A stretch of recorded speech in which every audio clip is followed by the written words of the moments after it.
오늘 말씀은 마태복음 11장 1절부터 6절 말씀입니다. 제가 봉독해 드리도록 하겠습니다.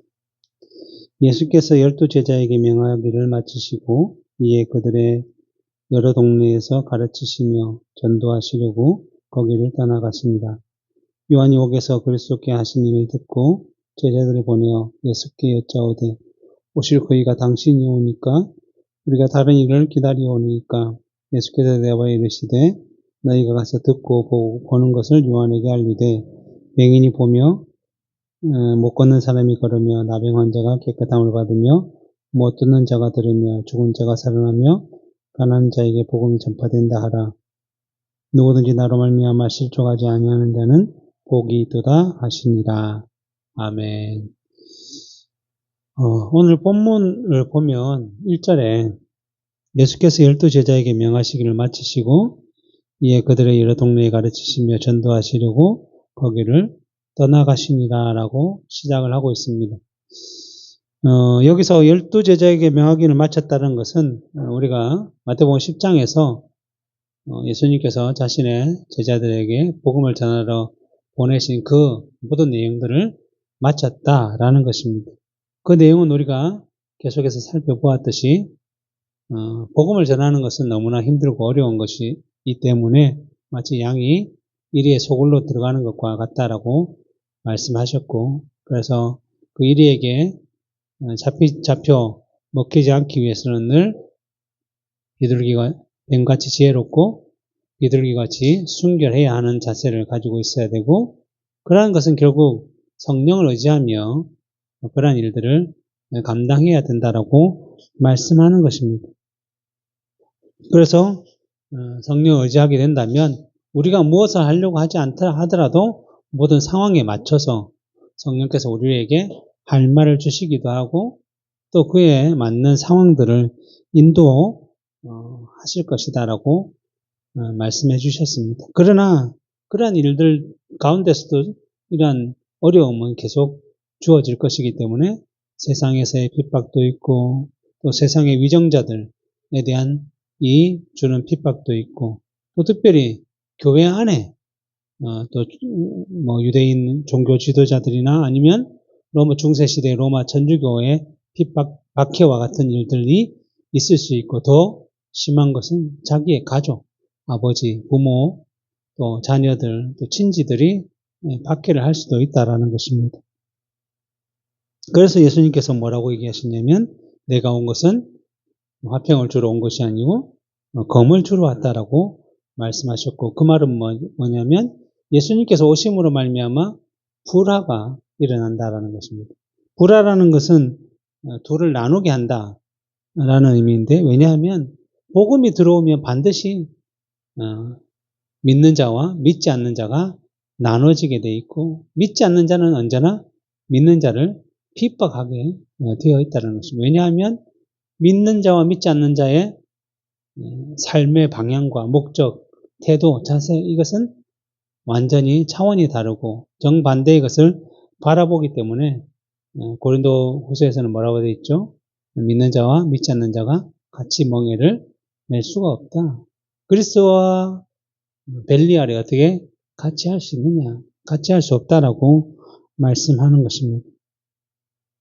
그러기에 우리는 주를 따르는 삶을 살게 되면 땅 가운데서 늘 그러한 여러 가지 어려움들을 당하게 될 것이니 세상에 속한 자가 아닌 세상과 구별된 삶들을 살아가야 한다는 것이고 그러한 가운데서도 주님께서 주시는 기쁨은 무엇이냐면 하나님께서 눈동자와 같이 우리를 지켜보시고 우리의 머리털 하나까지 다 세실 정도로 자세하게 우리를 보호해 주실 것이니 너희는 두려워하지 말고 우리에게 주어진 바 믿음의 삶, 복음의 증인의 삶들을 살아가야 한다라고 말씀하는 것입니다.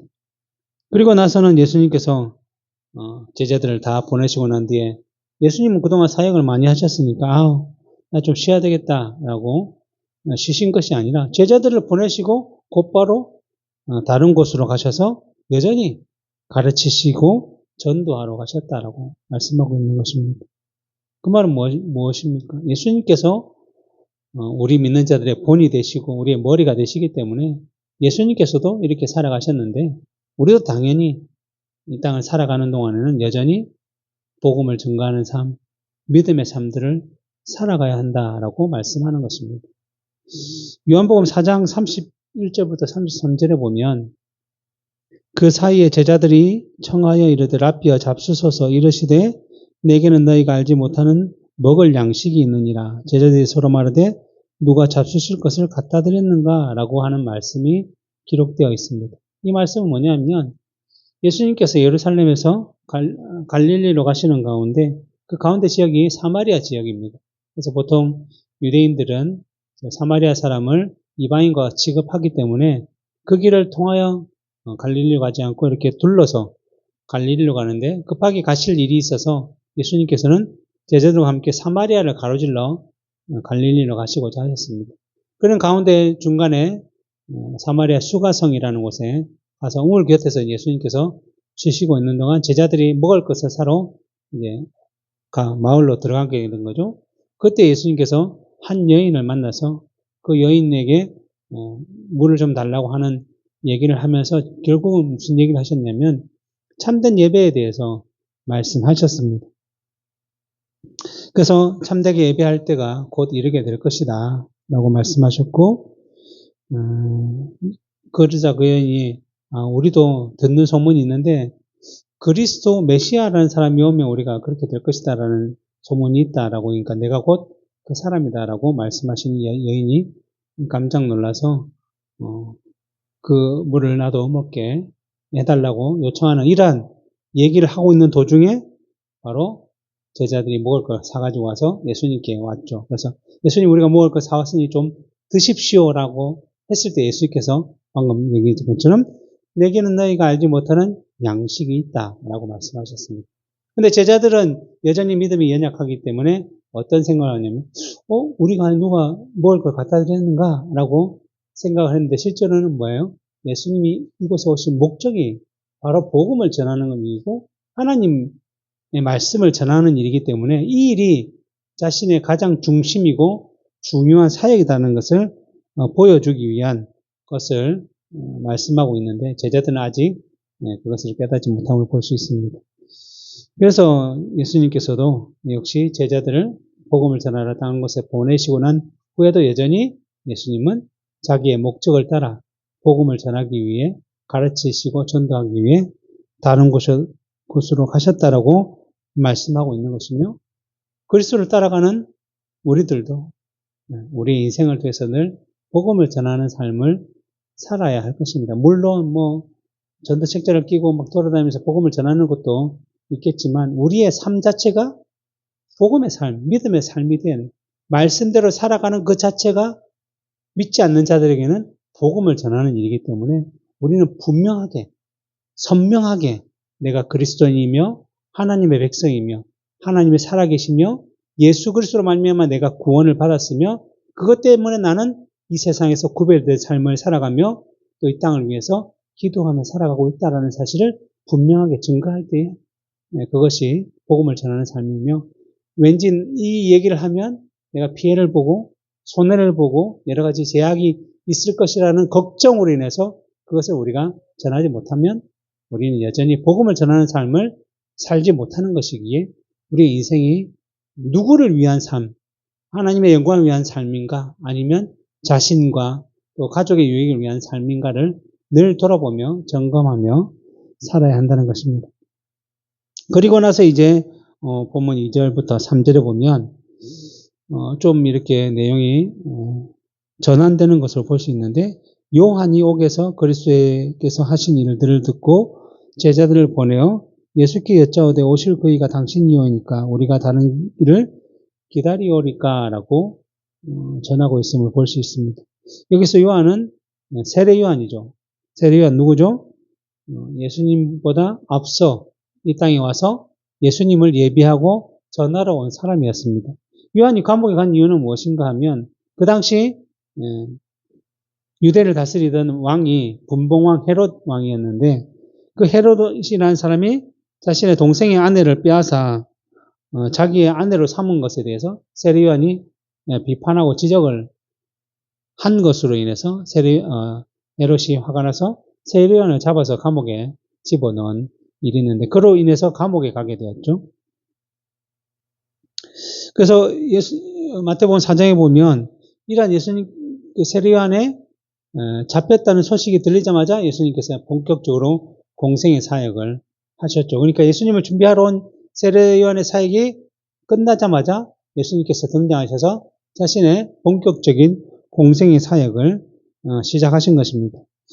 근데 그때 이제 예수님께서 막 사역을 하시고 이제 유명해지시고 많은 사람이 따른다는 소문이 들리자 감옥에 있던 요한이 자신의 제자들을 예수님께 보내서 당신이 정말 오실 그리스도인지를 묻고 있는 그러한 상황이라고 할 수 있는데 어떻게 보면 잘 이해가 안 되는 것처럼 보이고 또 이러한 표현을 통해서 아니 세례 요한은 예수님에 대한 확신이 좀 부족했나?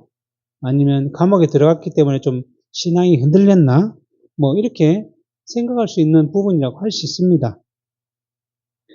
이 동일한 내용을 전하는 누가복음 7장을 보면 좀 더 이해하기 쉬운데 누가복음 7장 15절부터 18절에 보면 죽었던 자가 일어나 앉고 말도 하거늘 예수께서 그를 어머니에게 주시니 모든 사람이 두려워하며 하나님께 영광을 돌려 이르되 큰 선지자가 우리 가운데 일어나셨다 하고 또 하나님께서 자기 백성을 돌보셨다 하더라.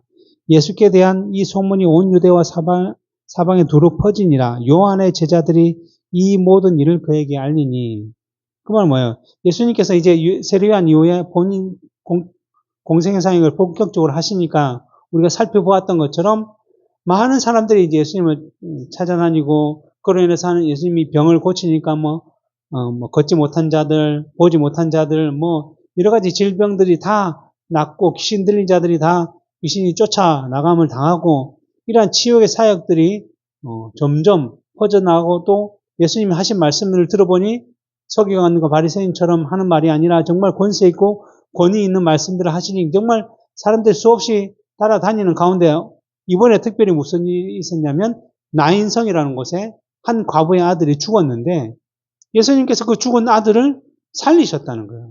죽은 아들을 살리셔서 그의 어머니에게 돌려 보내셨다는 것입니다. 그래서 이러한 소문이 더 커져서 막 사람들이 더 가득 메어오니까 이 소문이 누구에게 들렸냐면 세례요한의 제자들에게 들렸다라는 것입니다. 그래서 이 제자들이 그 소문을 듣고 누구에게 가르쳐 줬냐면 감옥에 있는 세례요한에게 가서 이 얘기를 했다는 거죠.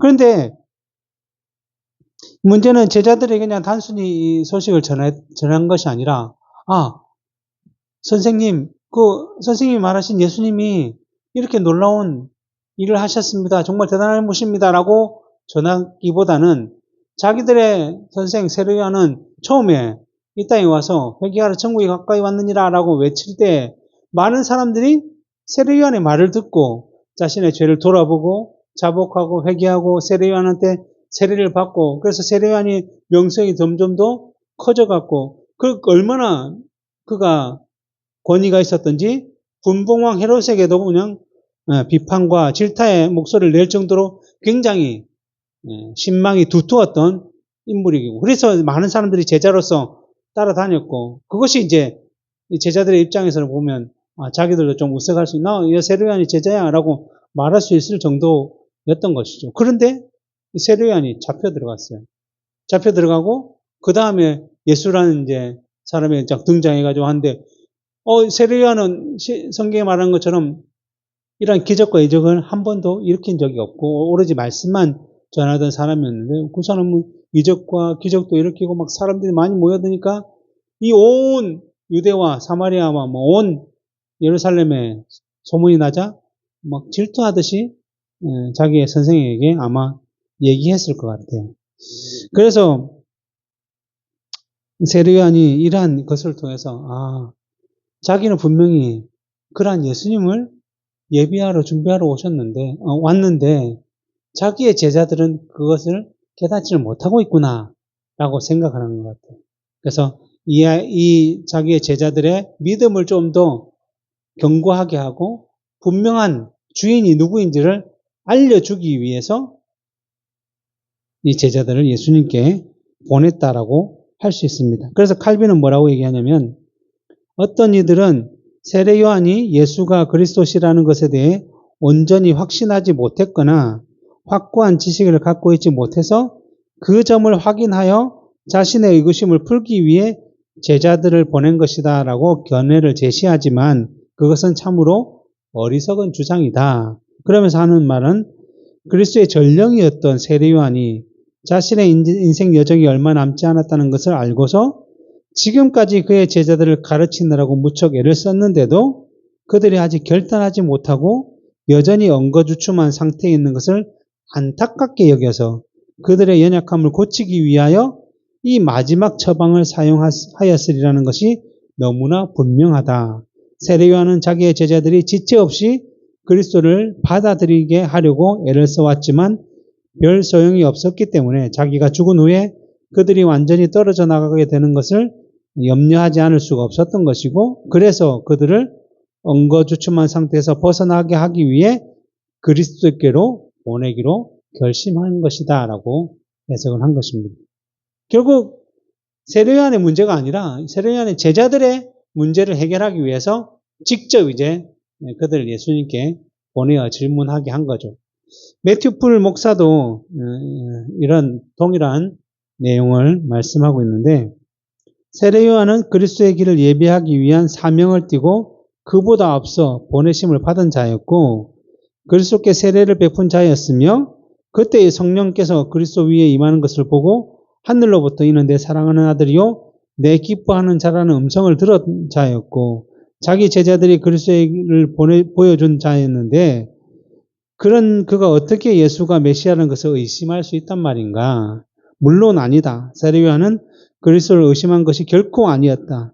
자기의 제자들 중 일부가 시기심으로 인해서 또는 메시아에 관한 유대인들의 통상적인 오해에 이끌려서 그리스도보다 세례 요한에게 훨씬 더 호의적이었던 서기관들과 바리새인들의 주장에 마음이 움직여서 동요하는 모습을 보였고 그들로 하여금 그리스도께서 행하시는 역사들을 직접 그들의 눈으로 보고서 확인하게 하고자 죽기 조금 전에 그들을 보내셔 오실 그이가 당신이 오니까 라고 물어보도록 한 것이다. 또 똑같은 말이죠. 세례 요한은 자기의 제자들이 그 메시아 예수를 분명히 따르게 하도록 하기 위해서 이 질문을 하도록 보낸 것입니다. 그래서 이 매튜풀 주석처럼 통해서 나타나고 있듯이 세례 요한에게 주신 은혜의 내용을 우리가 생각해 본다면 칼빈의 해석들은 너무나 정확하다고 할 수 있습니다. 물론 우리가 생각하기에 아무리 믿음이 좋은 사람이라도 믿음이 떨어질 때가 있잖아요. 이전에 우리가 살펴봤던 아브라함, 믿음의 조상이라고 부르는 아브라함은 얼마나 많은 죄와 실수를 저질렀습니까? 분명히 가나안을 주셨고 또 자식을 주시기라고 약속하셨지만 그의 믿음이 흔들려서 늘 다른 방법으로 취하려고 하고 또 자기가 하나님을 대신하여 뭘 나타내기 위해서 뭘 하려고 하고 하다 보면 죄와 실수를 많이 저질렀고 우리가 잘 아는 하나님의 마음에 합한 왕이라고 하는 다윗도 엄청난 실수와 죄를 저질렀죠. 이처럼 누구나 실수하고 누구나 죄를 지을 수 있지만 지금 이 본문은 요한이 그러한 실수를 범하고 있고 그러한 잘못 흔들림이 있다라고 하는 것이 아니라 이 요한이 가르쳤던 제자들이 잘못 알고 오해를 하고 있기 때문에 그것들을 해소하기 위해서 예수님께 보낸 것이라고 보아야 합니다.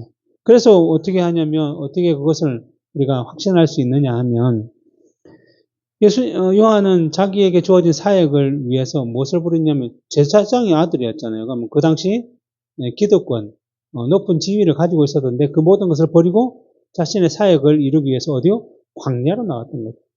도시에서 아주 좋은 자리에서 잘 먹고 잘 살 수 있었는데 그것을 이제 내려놓고 광야로 가서 하나님의 말씀들을 외치는 자의 소리의 역할을 했던 것이고 그로 인해서 그 외침에 또 광야에서 외쳤는데도 수많은 사람들이 자기를 따르게 되었고 앞에서도 얘기했지만 여러 가지 신망을 받고 명성을 높였던 사람이었습니다. 그런데 약속된 그리스도가 이 세례 요한이 만지 사람들이 묻자 나는 그리스도가 아니다. 나는 그리스도를 예비하러, 준비하러 온 사람이다라고 밝혔으며, 요한복음 1장 29절 34절에 보면 이렇게 되어 있어요. 이튿날 요한이 예수께서 자기에게 나오심을 보고 이르되 보라 세상 죄를 지고 가는 하나님의 어린 양이로다. 내가 전에 말하기를 내 뒤에 오는 사람이 있는데 나보다 앞선 것은 그가 나보다 먼저 계심이라 한 것을 바로 이 사람을 가리킨 겁니다. 나도 그를 알지 못하였으나 내가 와서 물로 세례를 베푸는 것은 그를 이스라엘에게 나타내게 하려 함이라. 요한이 또 증언하여 이르되 보라 내가 보면 성령이 비둘기같이 하늘로부터 내려와 그 위에 머물렀더라. 나도 그를 알지 못하였으나 나를 보내어 물로 세례를 베풀라 하신 그이가 나에게 말씀하시되 성령이 내려서 누구에게 머물든지 머무는 것을 보거든 곧 그가 성령으로 베푸시는 이인 줄 알라 하셨기에 내가 보고 그가 하나님의 아들이심을 증거하노라. 분명하게 경험을 했어요. 예수님이 보고 예수님께서 오심을 보고 성령이 그와 함께 하심을 보고 또 그것을 미리 예언하신 그 하나님의 뜻을 이 사람이 보았기 때문에 그가 하나님의 아들이다라고 분명하게 얘기했습니다. 그리고 35절 37절에 보면 또 이튿날 요한이 자기 제자 중 두 사람과 함께 섰다가 예수께서 건의심을 보고 말하되 보라 또 하나님의 어린 양이다 외쳤어요. 그러자 어땠냐면 두 제자가 그의 말을 듣고 예수님을 따르게 됐어요. 그 제자 중에 두 명, 그 중에 한 명은 누구냐면 바로 베드로의 그 동생인 안드레가 따르게 됐죠. 이처럼 예수님에 대한 확신이 있었단 말이죠.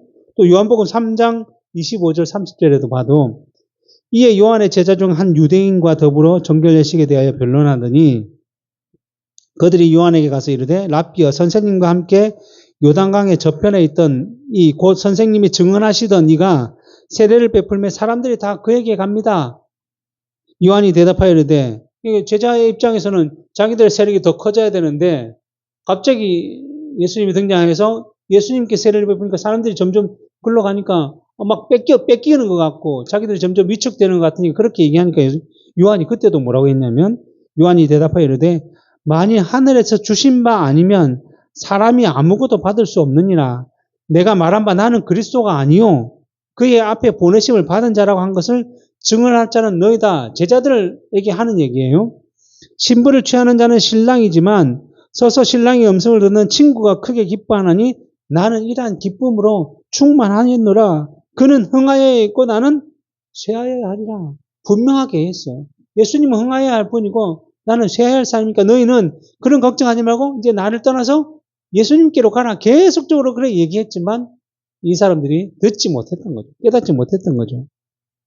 그러기에 분명하게 이러한 마음들을 가지고 있었기 때문에 오늘 우리가 11장 1절부터 6절을 살펴보았지만 그 뒤에 11절에 보시면 내가 진실로 너에게 말하노니 여자가 낳은 자 중에 세례 요한보다 큰 이가 일어남이 없도다. 그러나 천국에는 저기 긴 작은 자라도 그보다 크다라고 말씀하고 있습니다. 아니요. 11절 아니죠?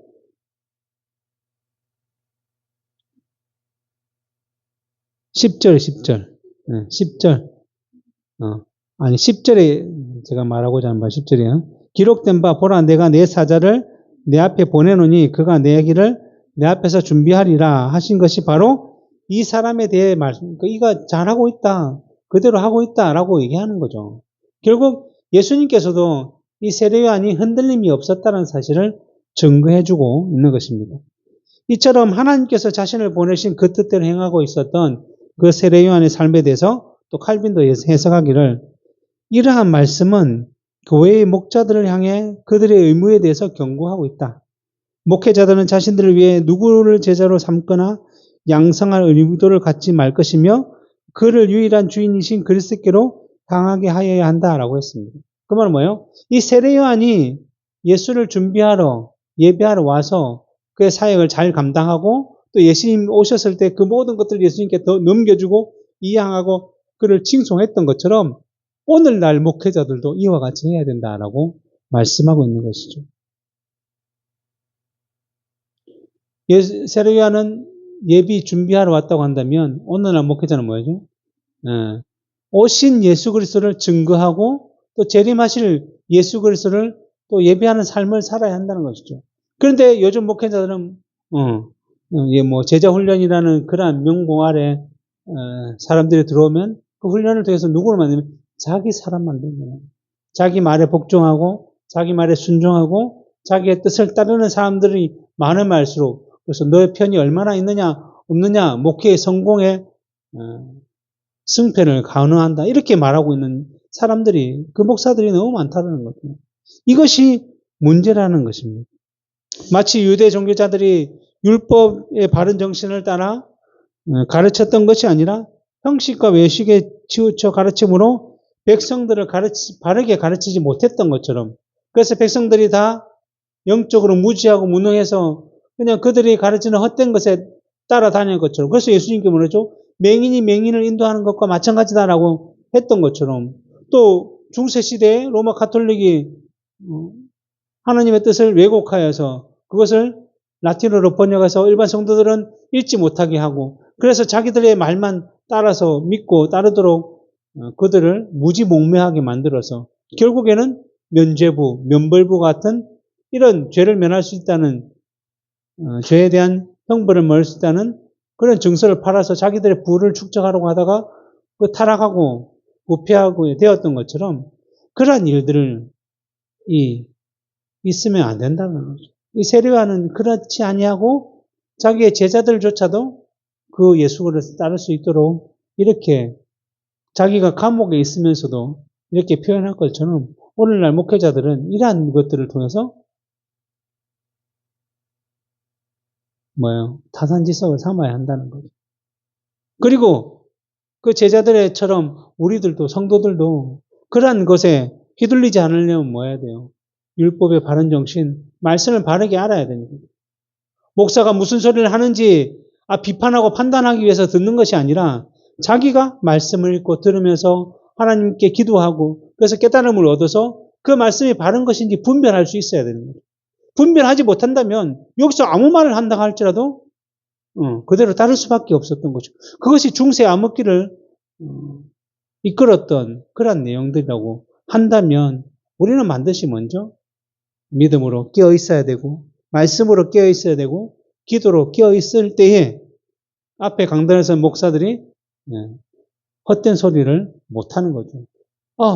내가 잘못된 소리를 하면 여기서 반응이 오니까 당연히 그 소리를 못할 수밖에 없고 그런데 매일 졸면서 자면서 무슨 말 하는지 그냥 아멘이라고 하면 여전히 목사들은 그 사람들을 붙들어서 자기의 양으로 삼으려고 하고 그러다 보면 결국 다 같이 멸망의 길로 갈 수밖에 없다라는 것입니다. 그래서 오늘 세례 요한의 모습 또 그 제자들의 모습을 통해서 우리가 이러한 교훈을 잘 받아서 과연 우리는 어떻게 살아가고 있는가 그 말씀을 통해서 우리가 바르게 깨닫고 있고 그 말씀대로 살아가고 있는지 아니면 여전히 세례 요한의 제자들처럼 그냥 자기들의 이익만 자신들의 세력만을 바라보고 살아가고 있는지 아닌지를 우리가 보아야 할 것입니다.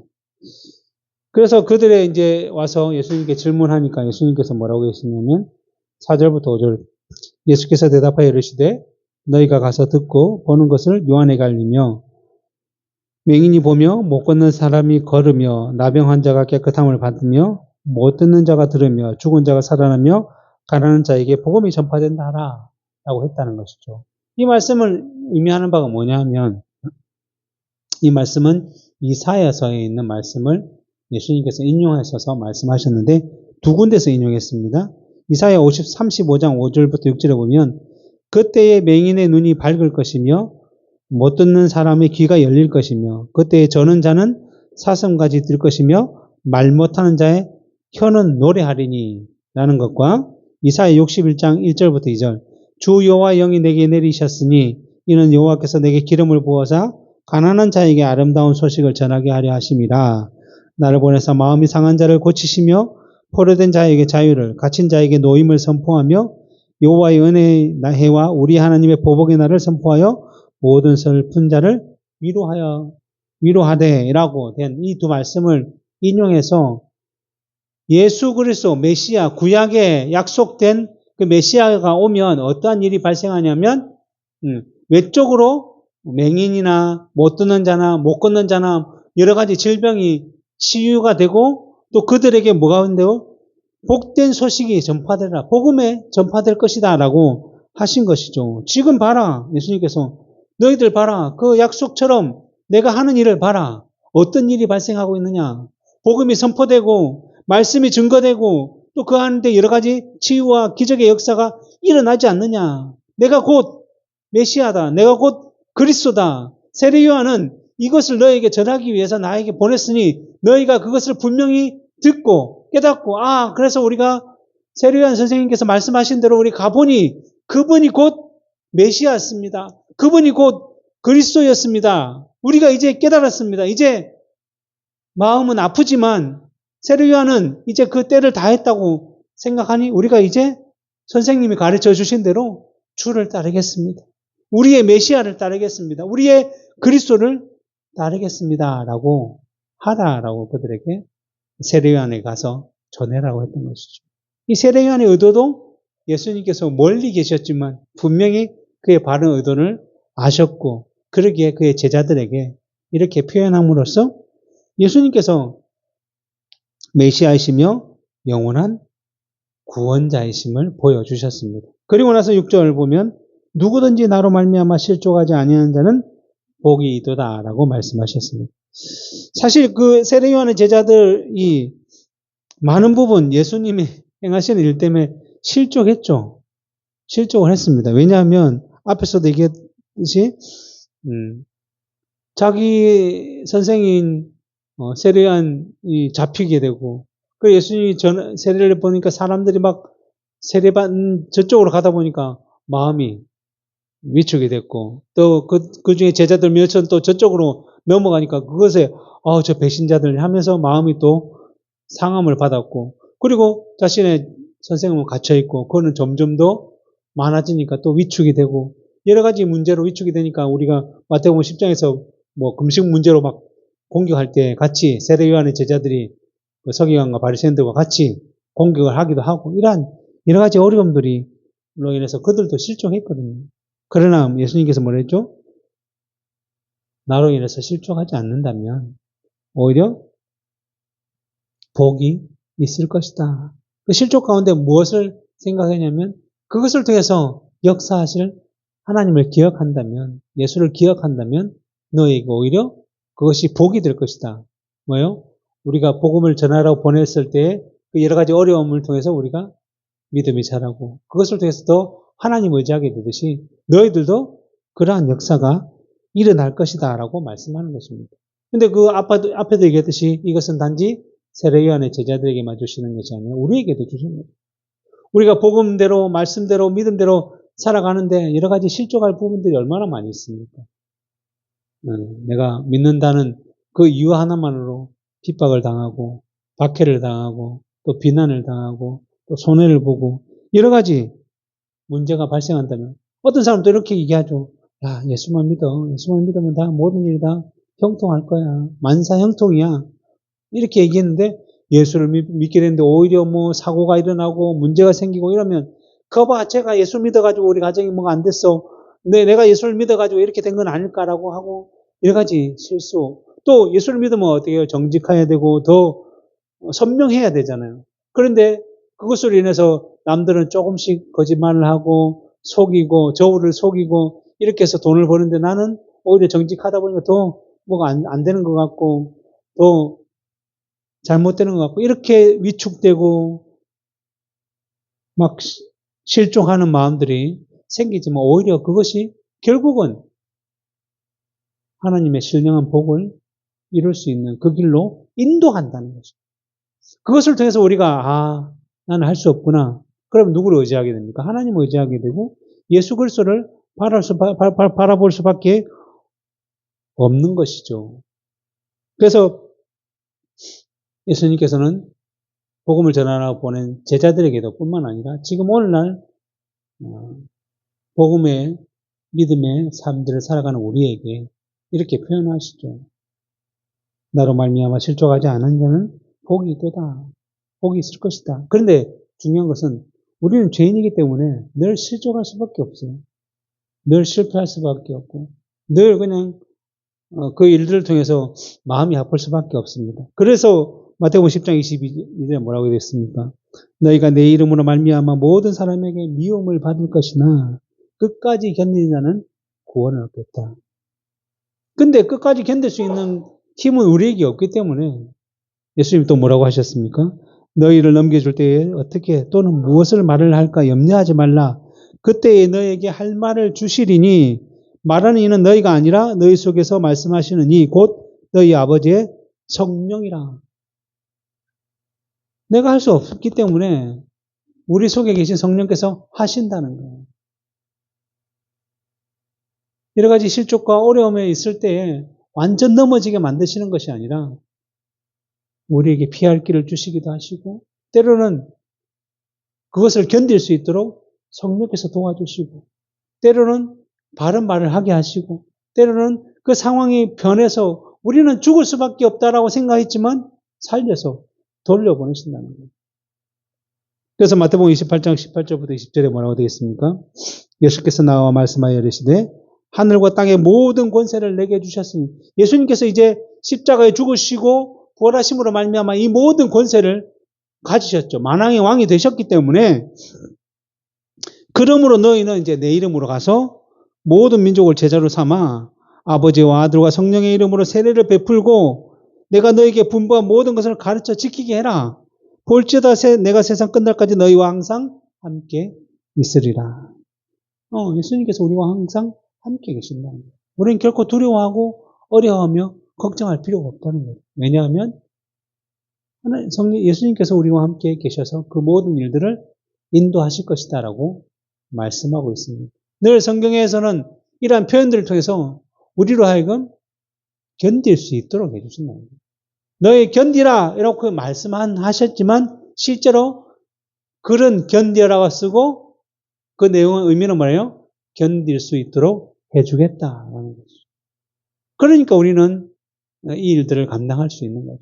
그리고 이 일을 잘 감당하면 뭐가 생긴다고요? 복이 있으리라. 견디기는 우리가 견딘 것처럼 하지만 성령께서 우리를 견디도록 도와주시면서 또 뭘 주신다고요? 복까지 주신다는 거예요. 얼마나 놀랍습니까? 세상에서는 늘 자기가 뭘 해야 대가를 받는 거잖아요. 그런데 우리가 그렇게 하지 않아도 대가는 미리 준비되어 있다는 거예요. 그러면서 그 대가를 받을 수 있도록 성령께서 우리를 도와주시고 예수님께서 우리와 함께 하시고 하나님은 눈동자와 같이 우리를 지켜주시고 이러한 모든 은혜가 하나님의 택한 백성들에게 주어진 은혜이다라고 말씀하는 것입니다. 이 일을 위해 누가 오셨다고요? 바로 예수 그리스도께서 오셨다는 것입니다. 세례요한은 이 사실을 분명히 알고 있었기 때문에 그의 제자들에게 예수를 직접 만나라, 예수님께로 인도했던 것이고 이 세례요한의 제자들도 그런 사실을 통해서 아마 깨달았을 때 다시 예수를 따르는 제자로서의 변화가 있었으리라고 믿습니다. 그러기에 지금 예수 그리스도를 따라 살아가는 우리의 인생은 어때야 되겠습니까? 당연히 예수 그리스도를 인정하며 그를 따르며 우리의 생각에 예수 그리스도로 말미암아 실족하는 것이 아니라 우리 인생을 책임지신 그 하나님의 놀라우심을 기억하며 우리 인생을 그렇게 역사하실 것을 기대하며 이 세례요한의 제자들처럼 흔들리지 아니하고 흔들림 없이 우리를 인도하실 하나님을 기억하며 확신하며 살아갈 수 있기를 바랍니다. 기도하겠습니다.